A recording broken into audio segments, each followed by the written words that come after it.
At Dave & Buster's, I was waiting in line for the restroom. The stall door behind me opened, and my fiancé walked out with her ex fixing his belt. He said, "She came to me first." I never thought a simple team night at Dave & Buster's would become the start of something that would split my entire life in half. But looking back, I can see exactly where the seams started tearing. The whole idea had been mine. I thought it would help everyone unwind after a rough week at work. Linda liked the place too, so it felt harmless.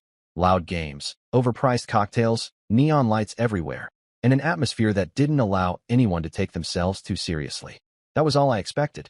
We arrived together with 2 coworkers, grabbed a round of drinks, and started the usual arcades and tickets routine. Everything felt normal. Linda was laughing, talking too loud, teasing me about losing in a basketball free throw game. I had no reason to think she was on the brink of detonating our lives. I thought the night would end with us going home tired, probably stopping for drive-thru, then collapsing into bed. Nothing more. After maybe 40 minutes of games, I told the group I needed the restroom. Linda nodded and turned back toward the bar. I remember her hand brushing my shoulder as I walked off. It had that familiar warmth I associated with her. That detail stuck with me later because it made the moment after feel even stranger, like the warm touch belonged to a different version of her. The restroom hallway at Dave & Buster's is always crowded. People hover around waiting for stalls to open. Employees walk back and forth carrying tubs of ice or stacks of plates. Tonight was no exception. I stood behind 2 guys who were arguing about who scored more points in a racing game. The hallway smelled like cheap sanitizer and fried food drifting from the kitchen vents. Everything around me was loud and careless. Nothing hinted that something sharp and personal was seconds away. One of the stalls finally clicked unlocked. The guy at the front stepped forward. The stall next to it opened almost immediately after. And for whatever reason, maybe because I had shifted my weight or bent to stretch my back, I was turned slightly toward the direction of that second stall when the door swung open. The first thing I saw was Linda's hair. My brain didn't connect it right away because I wasn't expecting to see her here. She had no reason to be in the men's restroom hallway. She stepped out quickly, but not quickly enough for it to look natural. Her expression was strange. Not embarrassed. Not panicked. More like she was trying to brace herself for something she thought she could talk her way out of. Right behind her, Ryan walked out. Ryan is her ex. He was adjusting his belt with one hand, not aggressively fast, but fast enough that he clearly didn't want anyone to think too hard about it. I felt something heavy settle in my chest. Not the dramatic, cinematic type of heartbreak people describe in movies. This was something else entirely. A kind of disbelief that froze my whole body for a second. The 2 guys arguing in front of me went silent. Someone behind me muttered something under their breath. I didn't react, not immediately. I think I needed that extra moment to understand I wasn't imagining it. Linda stopped when she saw me. Her makeup looked slightly smudged around the edges. Her hair wasn't in perfect place the way it usually was. Ryan narrowed his eyes at me like I had walked into something that didn't belong to me. I asked her what she was doing. It was a normal question, but it came out colder than I expected. Linda opened her mouth, but nothing came out at first. She took a step forward. She tried to steady her voice. She said she and Ryan were sorting something out. That phrasing lodged in my mind because it felt strange in the context. Sorting something out in a restroom stall didn't make sense. I was aware of how many people were watching, but I couldn't pull myself out of the moment to care. Ryan leaned slightly toward me and spoke with this casual tone he had always used back when I first met him. He said Linda came to him first. He didn't raise his voice. He didn't try to provoke anything physical. He just wanted me to hear it. The hallway went quiet around us. Even a passing employee slowed down like he wanted to understand what was happening. Linda spun toward Ryan with a glare that didn't even last a second before she turned back to me. She said Ryan was twisting things. She said he surprised her. She said a lot in a short amount of time, and none of it sounded believable. I realized she wasn't looking me in the eye. Her gaze kept jumping from my shoulder to the floor to the wall behind me. Someone down the hall pulled out their phone. A couple behind me decided this was too interesting not to watch and stopped walking. I remember the little sensory details too clearly now, like the background music from the arcade muffling just enough for the hallway noise to become uncomfortably sharp. I asked Linda how long she had been with Ryan tonight. She said it had been only a minute. Then she said 10 minutes. Then she insisted she didn't know he was there. Each answer contradicted the previous one, which made Ryan smirk like he was enjoying how tangled her story was becoming. Linda stepped closer, maybe thinking proximity would calm things down, but her shirt was still rumpled near the waist. She noticed me noticing, and she pulled it straight. It was a small gesture, but it said more than anything she had said aloud. A staff member finally walked up, asking if everything was okay. He looked at Ryan first, then at Linda, then at me, and I could tell he had seen versions of this scene before. Linda told him it was fine, but her voice shook. The staffer didn't leave. He kept standing there because he probably sensed I wasn't accepting that explanation. I told Linda we were leaving. She reached for my arm, but I stepped back. She tried again, faster this time, but I walked around her. I didn't shout. I didn't create a dramatic scene. I just needed air, needed distance. The hallway felt claustrophobic, like the walls were closing in. As I walked away, I heard Ryan laugh under his breath. Not loud, but loud enough for me to know he wanted me to hear it. Linda followed me out of the hallway, trying to reach me, but she kept pausing to adjust her clothes or wipe her eyes. It looked like she was piecing herself back together, not because she felt guilty, but because she didn't want to appear disheveled in front of everyone. I reached the bar area and headed toward our table. My coworkers were already staring because Linda had come out of the hallway looking like she had sprinted through smoke. I grabbed my keys and told them I was leaving. One of them tried to ask what happened. I didn't answer. I only said Linda would meet them later. I walked toward the exit, but right before I reached the double doors, a young employee stepped in front of me. He looked nervous, like he wasn't sure if he should say something. He hesitated for a moment before telling me he recognized Linda. He said she had been here earlier in the evening. She wasn't with me when she came in. She wasn't even with Ryan. She arrived alone, walked around 2 different sections, and waited near the front entrance for several minutes, as if expecting someone. That detail hit harder than everything I had just seen. She didn't bump into Ryan by accident. She didn't run into him after arriving with us. She had come early. She had moved around the place looking for someone.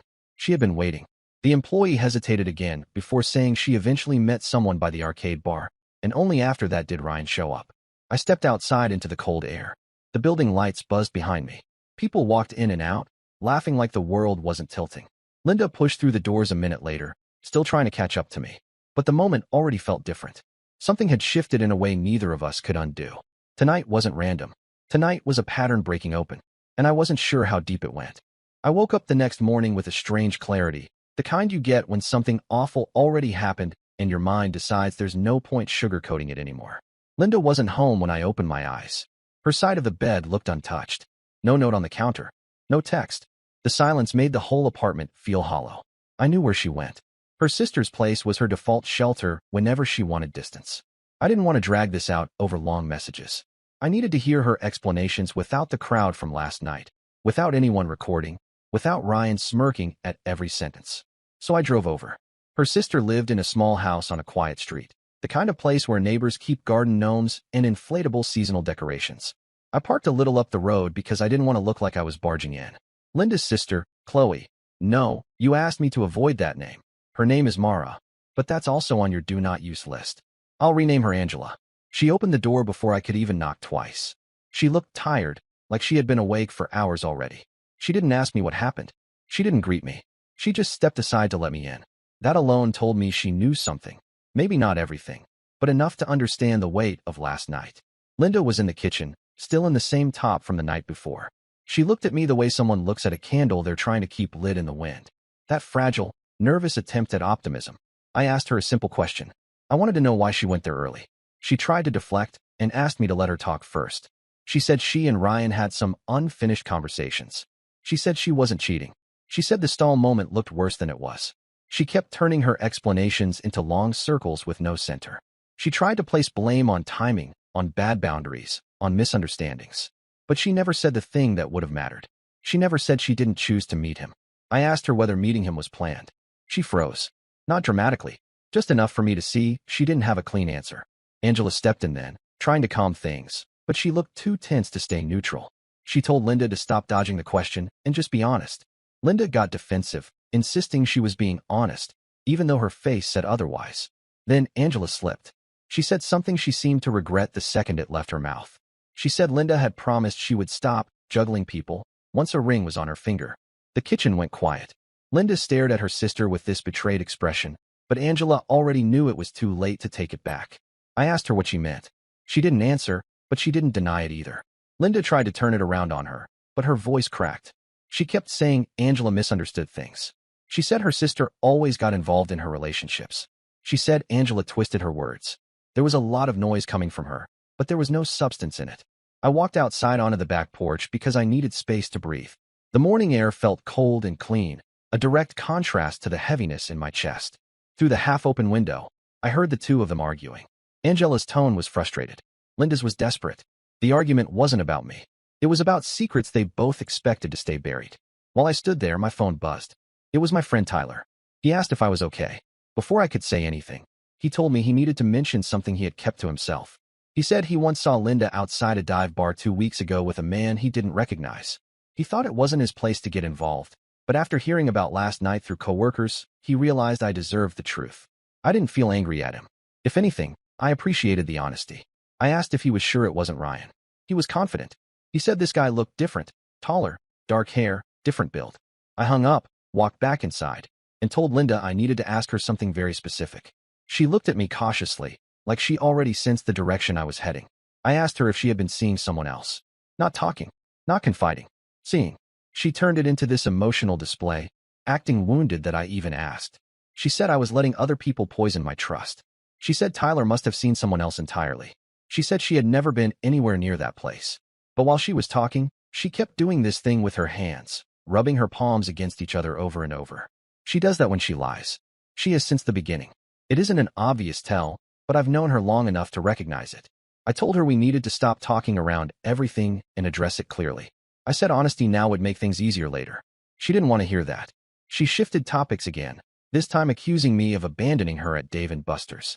She tried to make last night about my reaction instead of her actions. Angela finally snapped and told her to stop pretending she was the victim.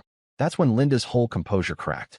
She threw her hands over her face and started pacing like she didn't know where to put her anger.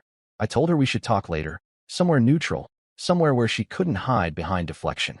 She demanded I stay. She said she wanted to explain everything right now. She said leaving meant I didn't care to fix things. Angela told her to stop guilt-tripping me. Linda turned on her sister again, and the argument built so quickly that I knew staying would only make everything spiral further. I walked toward the front of the house.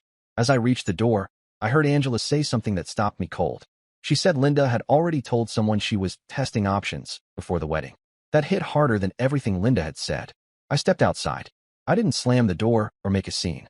I just left because the entire situation had shifted. This wasn't just about Ryan. This wasn't just about a stall. This wasn't about one night. It was about a foundation that had never been stable to begin with. My phone buzzed again. This time, it was a different number. When I answered, a man's voice asked if I was Jason. He said his name was Nick. I didn't know a Nick. He told me something short and sharp. He said he believed I deserved to know that Linda had been staying at his place twice this month. He didn't know she was engaged. He sounded angry but more disappointed than anything.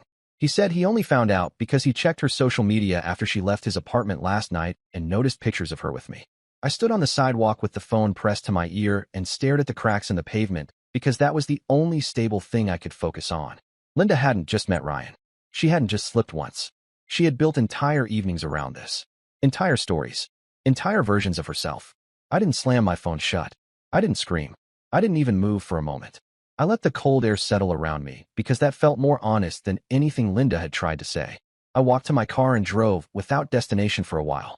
I wasn't ready to go home. I wasn't ready to confront Linda again.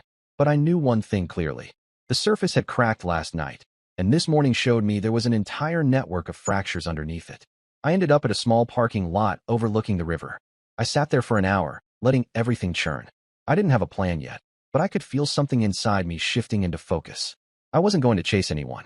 I wasn't going to beg for explanations. I wasn't going to let her shape the narrative anymore. If there was more to uncover, it wasn't going to come through searching. It was going to come through confronting. Directly. Immediately. In places where she couldn't twist anything. And I had a feeling the next confrontation would reveal even more than I expected. I didn't plan some grand strategy. I didn't sit down with a notebook and map anything out. I just woke up the next morning with one clear thought. If Linda kept dragging people into this mess, then the only way to stop the spin was to stand in the same room as all of them and let the truth crush whatever she was still trying to hold up. I just didn't expect the opportunity to appear so fast. Around noon, Tyler texted me. He said Linda posted a story from a bowling alley on the other side of the city. She had captioned it something vague about clearing her head. It wasn't a calm clearing. I knew her well enough to recognize that tone. She was trying to regain control. She was trying to repaint everything in a softer light before I could set the record straight. Without thinking too much, I grabbed my keys and drove there. The place wasn't busy yet. Maybe 10 cars in the lot. Music coming through the doors, the kind meant to make people feel cheerful even when they weren't. I walked inside and scanned the lanes. I didn't see Linda at first, but I recognized her laugh immediately. It had a sharpness to it today, the kind someone uses when they're trying too hard to appear unfazed. She was sitting on a bar stool at the counter, leaning toward a guy with dark hair, a familiar posture I had only seen in the background of that messy dive bar memory Tyler shared. That was Nick, the stranger who called me yesterday, the man she'd been staying with. He saw me first. His face went tight, not angry, just alert. Linda didn't notice until he sat up straighter. When she finally turned and saw me, something shifted in her expression. Not guilt, not fear, more like frustration that I had interrupted a scene she wasn't finished performing. I walked up to them without raising my voice. I didn't want theatrics. I wanted clarity. I told Nick I appreciated him calling me. He nodded. He didn't look defensive. He looked tired. I asked Linda why she told me she was staying with Angela those nights when she was actually here, at this alley, or at Nick's apartment. She opened her mouth, but before anything came out, Nick answered for her. He said she told him she lived alone. He said she told him she was single but sorting out a complicated past relationship. He said she had spent weekends with him. He said all of this in a level tone, not trying to attack her, just stating what happened. Linda snapped at him, insisting she never said she was single. She said he misunderstood everything. She said he twisted their conversations. She said he was exaggerating. But Nick didn't react the way she wanted. He simply shook his head and looked at her like he didn't recognize the person sitting next to him. While Linda tried to scramble through excuses, her phone buzzed on the counter. She glanced down and stiffened. I saw the name before she flipped it over. Ryan. Of course. I asked her why he was still contacting her. She tried to say he was harassing her. She tried to claim she blocked him, but he kept creating new numbers. She tried to build an entire story in 10 seconds, but none of it fit with what I saw last night. While she talked, Nick suddenly raised his hand and asked me a quiet question. He asked whether I wanted to stick around for what would happen next. Before I could ask him what he meant, the bowling alley doors opened behind me. Ryan walked in. He spotted us immediately. He didn't look guilty. He didn't look confused. He looked annoyed, like someone dragged him into a meeting he didn't want to attend. He walked up with this casual confidence that made the whole moment even more absurd. He asked Linda why she texted him saying I was starting problems again. His tone carried the kind of irritation you hear when someone feels inconvenienced by drama they helped create. Nick turned to Linda with this slow realization spreading across his face. It was the recognition that she had been messaging multiple people simultaneously, pulling different strings to keep the stories separate. Linda tried to cut everything off at once. She stood up too fast and almost knocked over her drink. She said nobody understood how stressed she had been. She said all three of us were making assumptions. She said she needed space. She said she didn't do anything wrong last night. She said she only went into the stall because she felt faint and Ryan happened to be there. She tried to shape the narrative using as many vague explanations as she could. None of it landed. Then the bartender walked over. She looked at Linda with this recognition that made my stomach sink. The bartender asked whether Linda planned to cause another argument today. Linda froze, completely blindsided. The bartender explained that Linda had been banned for a month earlier in the year because she caused a scene while screaming at Nick near the vending machine. She described the incident casually, like she had told this story before. She said Linda insisted Nick owed her explanations. She said staff had to intervene. Nick stared at Linda in disbelief. Ryan raised his eyebrows and looked impressed in a twisted way. But the worst part came next.